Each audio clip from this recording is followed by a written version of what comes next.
Most of us think that being good with money is about what you know. You know, complex spreadsheets, picking the perfect stock, timing the market just right. But if that were actually true, wouldn't every brilliant economist and mathematician be a billionaire? And we both know that's just not the case. The reality is our own brains are quietly working against us every single day.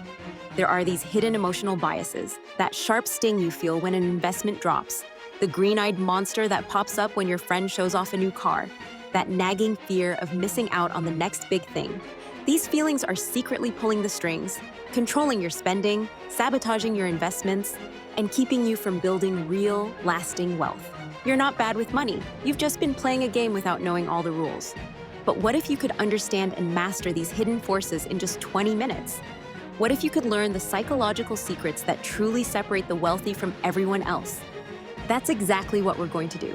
We'll break down the invisible scripts that run your financial life and give you practical habits to finally take control. So if you're ready to stop fighting your own mind and start building a richer life, don't go anywhere.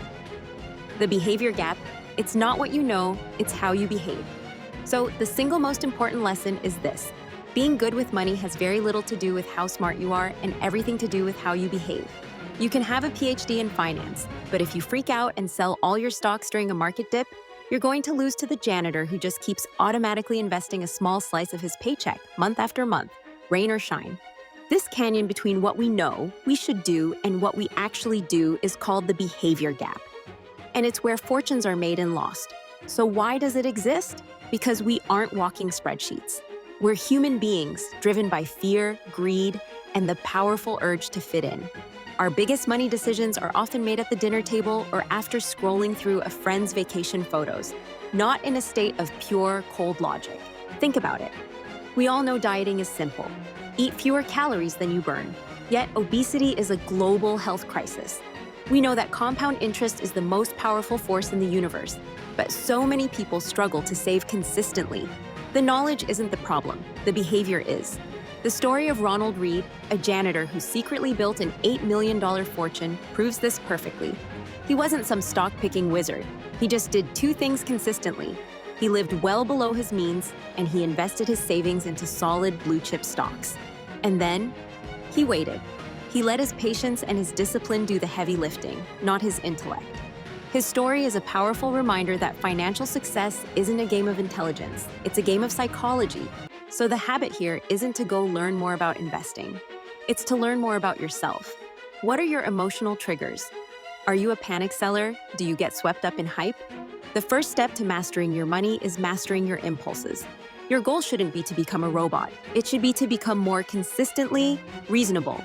A reasonable plan that you can actually stick to when things get chaotic will always beat a perfect plan you ditch at the first sign of trouble. The envy trap. Wealth is what you don't see. We are social creatures. We figure out how to act by watching other people. But in the world of money, this instinct is a trap. We see our friends buying bigger houses, our colleagues leasing luxury cars, and influencers posting from five-star resorts. And that little voice in our head whispers, "Why not me?" This is financial envy, and it is a wrecking ball for your financial life. Here's the core problem. We judge other people's wealth by what we can see. But real wealth isn't what you see. Wealth is the fancy car, not bought. The designer watch, not worn. The first-class upgrade passed over. Wealth is the money you have that hasn't been turned into stuff yet. A high salary or a flashy car can just as easily be signs of massive debt, not wealth. When you see someone driving a $100,000 car, you don't actually know if they're wealthy. All you know for sure is that they have $100,000 less cash than they used to, or $100,000 more in debt. This is what author Morgan Housel calls the man in the car paradox. When you see someone in a really nice car, you rarely think, "Wow, that person driving is so cool." Instead, you think, "Wow, if I had that car, people would think I'm cool." We use their stuff as a mirror for our own desires, not as a point of admiration for them. It's a subtle but profound mental trap. The fix is to stop comparing your financial backstage to someone else's highlight reel. Building wealth has very little to do with how much you earn and almost everything to do with your savings rate. And your savings rate is simply the gap between your ego and your income. The next time you feel that pull of envy, remind yourself that the goal isn't to look rich, it's to be wealthy. True wealth buys you freedom, options, and control over your own time. and no luxury good on earth can give you that. The goalpost problem? The danger of never enough. Imagine you set a goal, save $10,000. You hustle, you cut back, and you finally hit it. But the second you do, the goalpost moves. Now you tell yourself you need $20,000, then $50,000, then $100,000. This is the curse of enough. The single hardest financial skill to learn is getting the goalposts to stop moving. Modern capitalism is an engine built to make you want more. It runs on social comparison. There will always be someone with a bigger house, a faster car, or a fatter portfolio. If you tie your happiness to winning that game, you're playing a game you can never, ever win. Just look at the story of Rajat Gupta, the former CEO of McKinsey. He was already fabulously wealthy by any normal standard, but he wanted to be a billionaire. That relentless hunger for more pushed him into an insider trading scheme that completely destroyed his career and his reputation. He had everything, but he didn't have enough. The danger of constantly wanting more is that it pushes you to take on bigger and bigger risks. You start leveraging your investments, chasing speculative fads, and cutting corners. You risk the things you have and need for something you don't have and don't need. It's a fool's game. The only way out is to define your own enough. This is deeply personal. There's no right or wrong answer. It's not really a number, but a mindset. It's about figuring out what actually brings you fulfillment. Is it financial independence? The freedom to work on your own terms? More time with your family? Once you know what you're really aiming for, you can build a financial plan to get you there. This gives you an anchor. It lets you say no to the siren song of more, because you know what truly matters. Wealth isn't about having the most. It's about having the freedom to live the life you actually want. The paradox of risk. Playing it safe is the riskiest move of all. Our brains are hardwired to be terrified of loss. In fact, studies show that the emotional pain of losing money is about twice as powerful as the pleasure of gaining the exact same amount.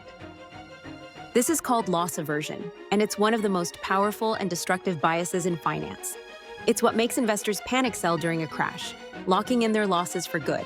And it's what keeps people paralyzed, hoarding cash in low-yield savings accounts, terrified of the stock market's ups and downs.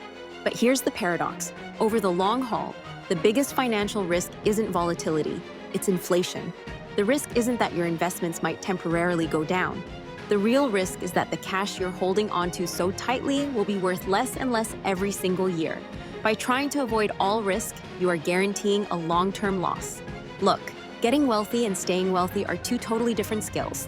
Getting wealthy usually requires taking smart risks, being optimistic, and putting your money to work.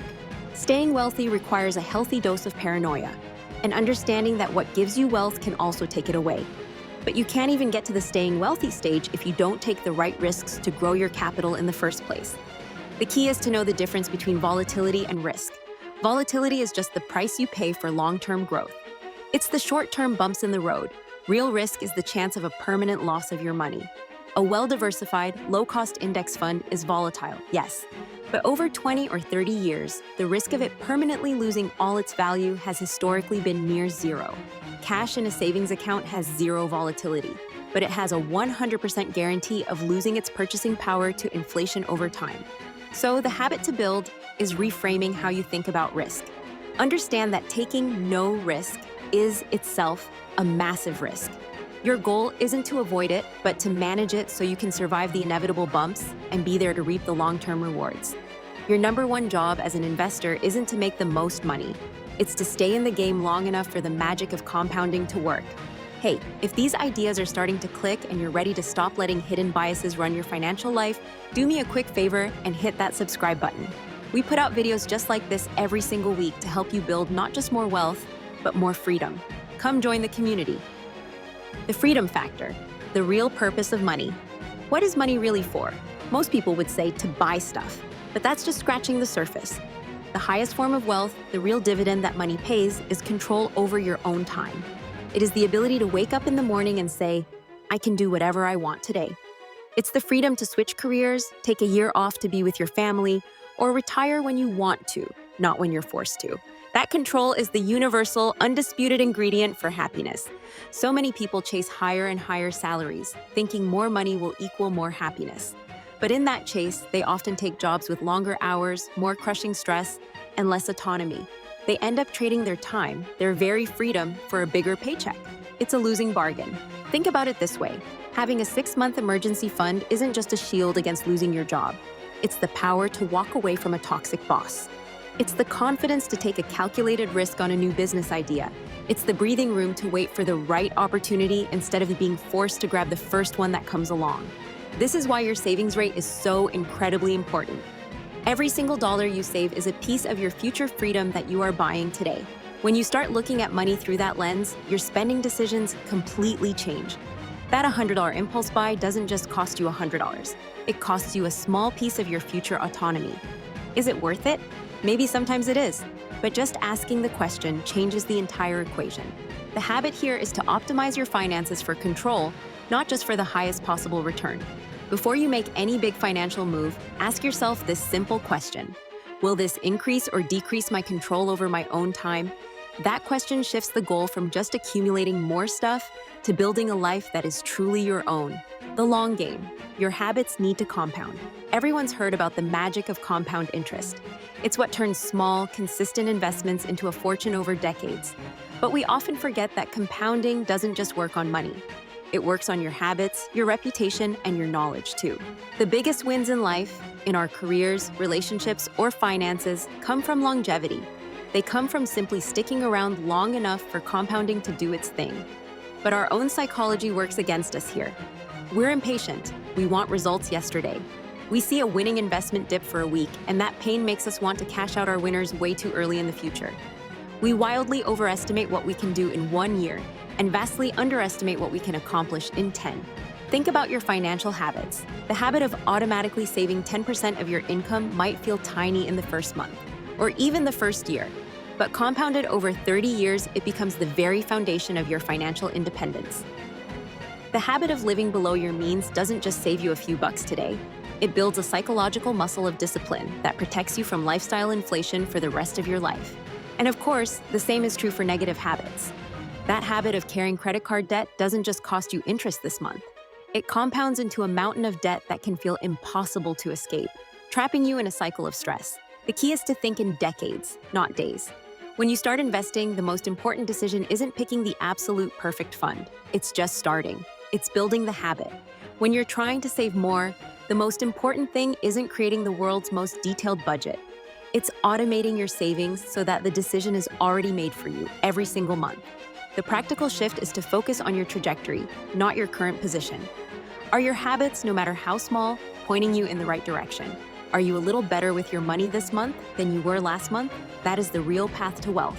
It's not built on grand gestures. It's built on small, sustainable habits, compounded over a lifetime. Rewriting your money scripts. Every single one of us has a story about money. We learn it from our parents, our culture, and our own life experiences. Maybe you grew up in a house where money was always a source of stress and fighting. Maybe you were taught that nice people don't talk about money. Or maybe you lived through a financial shock, like a parent losing their job. That created a deep-seated fear of ever being unstable. These experiences, often from when we were kids, form our money scripts, the unconscious beliefs that drive our financial behavior.